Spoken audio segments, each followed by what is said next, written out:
Hello, this is Lady Boulay, and I hope you're having a lovely day. Thank you for your support. Thank you for subscribing to the channel. Thank you for your thumbs up, for your comments, and thank you for sharing the videos. Thank you for all you do to support the channel. And yes, we are commanded to love one another, whether we want to or not, or whether we agree with each other or not, or whether we vote for Kamala Harris or Donald Trump.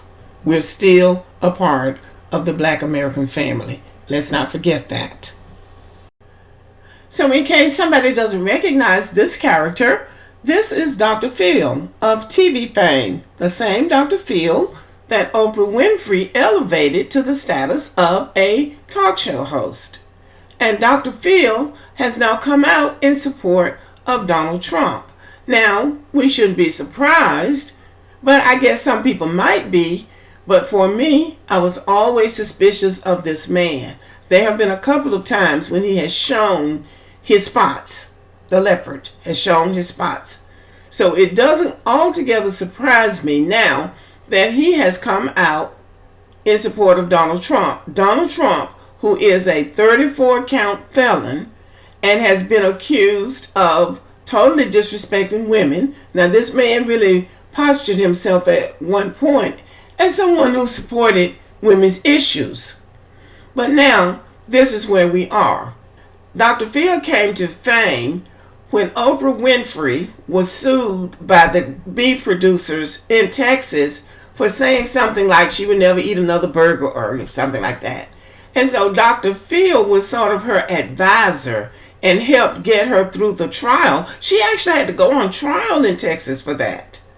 Imagine that. Free speech. But you got to go on trial because now they're saying that she's going to lower the price of beef because Oprah Winfrey decided she wasn't going to eat another burger.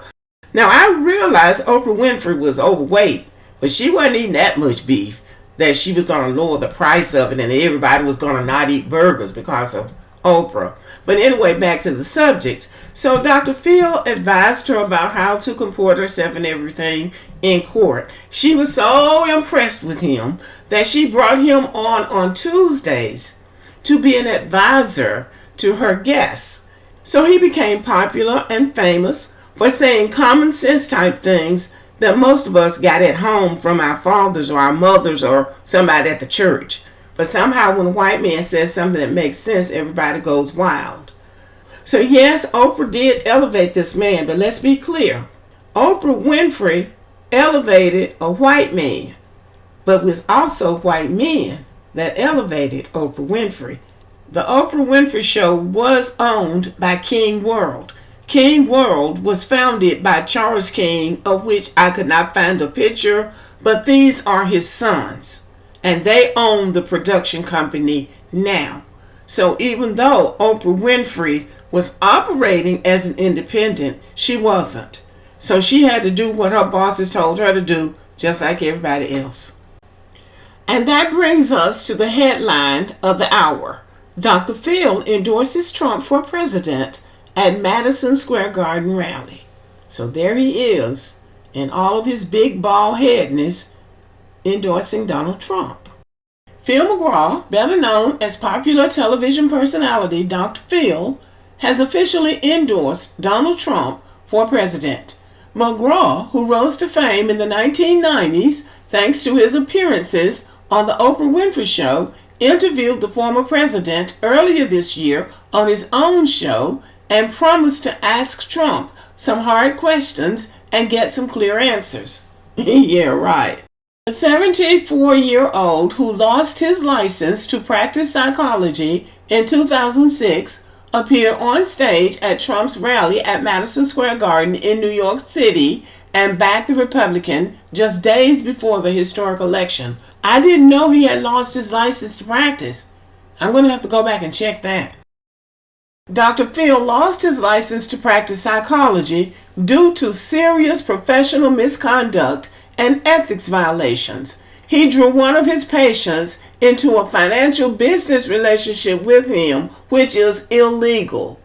He voluntarily surrendered his Texas license in 2006 and no longer holds a license to practice psychology of any kind in the United States. Wow.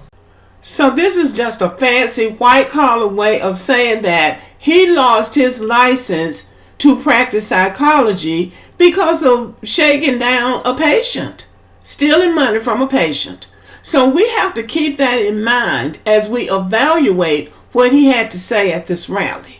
Speaking to the crowd of Trump supporters, McGraw said that he was not here just to stand up for Donald J. Trump. Lord knows he doesn't need me to stand up for him. He's tough as an old army boot. No, he's not. No, he's not. He lied to keep from going to the military. He's got lots of enemies, that's true. Different groups that are scared, and between them, they have impeached him, indicted him, raided him, railroaded him, shot him, and sued him. And where is he? He is still standing. And all of those things were done because of things he had done. McGraw said he doesn't like or agree with everything that Donald J. Trump does or says, but that no human is perfect, and that rather than striving for perfection, we strive for excellence. He used much of his speech to defend Trump supporters who he claimed are being canceled, intimidated, marginalized, excluded, or even fired or boycotted, and then used his professional opinion to declare that Trump isn't a bully. Well, he can't use his professional opinion because he's barred from practicing psychology. So we can't take anything he says at face value because he has been determined not to be able to make that professional judgment. He said Trump couldn't be a bully because there has to be an imbalance of power, and when there's not, it's just called a debate. And he's just better at it than anybody else. Well, I don't agree with that, but you're not supposed to be making that judgment, remember? McGraw also attacked the likes of Beyonce, George Clooney, Robert De Niro, and Lizzo, who he claimed hadn't received any backlash from the media for endorsing Kamala Harris, but said, watch what happens tomorrow morning when people find out I came here to talk to you.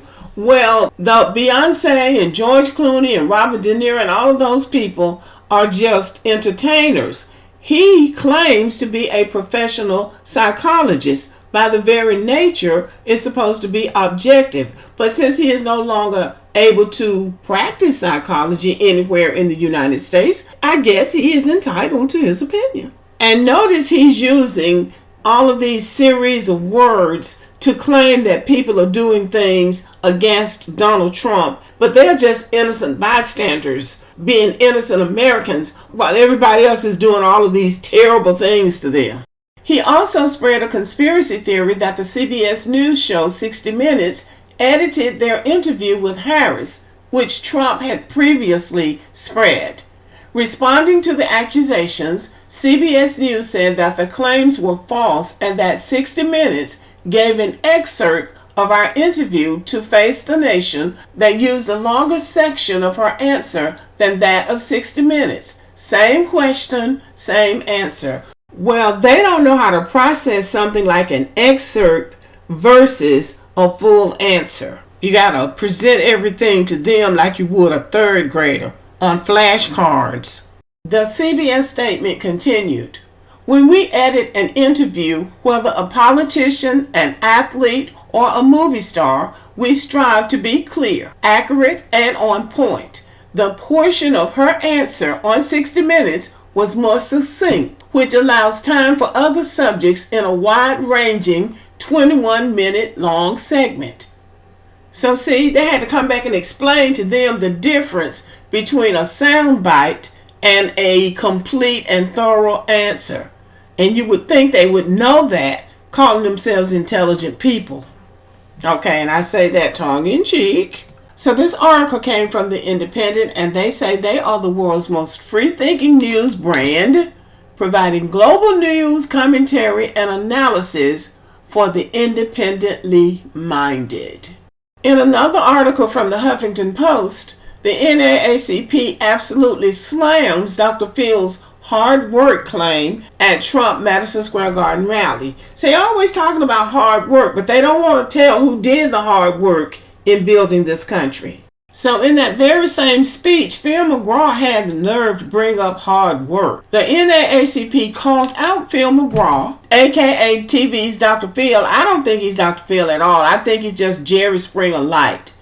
After he declared that America was built on hard work at Donald Trump's Madison Square Garden rally on Sunday. McGraw, who endorsed Trump at the rally after interviewing him under the guise of asking hard questions earlier this year, said it's time to push back against cancel culture and intimidation tactics before tying it to launching his Merit Street media company in April. So he's about to launch some kind of a media company, a TV show, I guess. We didn't choose the name for that by random. This country was built on hard work, added value, and talent. Not on equal outcomes, not on DEI. This country was built on hard work, the TV personality told the Madison Square Garden crowd. Not like him, who built his platform on the back of a black woman, and now he's out there talking about hard work. I'm glad the NAACP pushed back on it.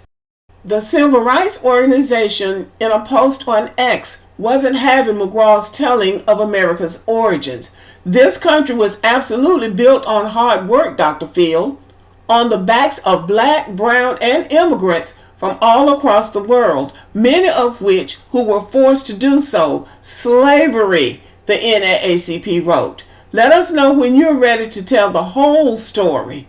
Keith Boykin, a former Clinton White House aide, responded to McGraw by noting that America was built by unpaid black people who were exploited by rich white guys who took the credit. Hallelujah, somebody finally said it who has a real platform.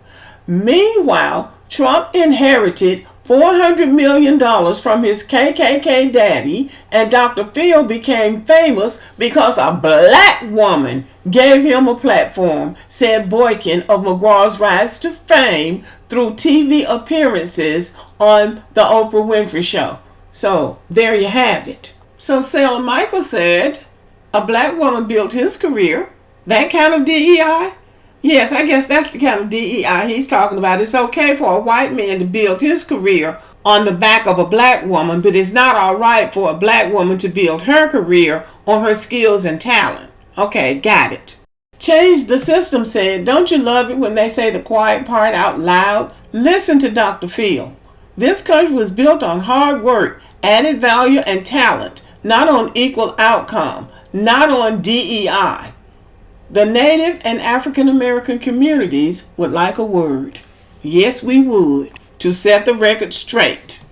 Whitney Elise said, whose hard work, Phil? Whose hard work literally built this country?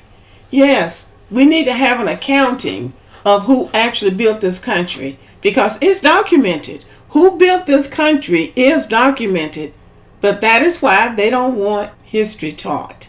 They don't want Black American history taught. They don't want American history taught. So they can get up and tell these continual lies about their contributions to this country.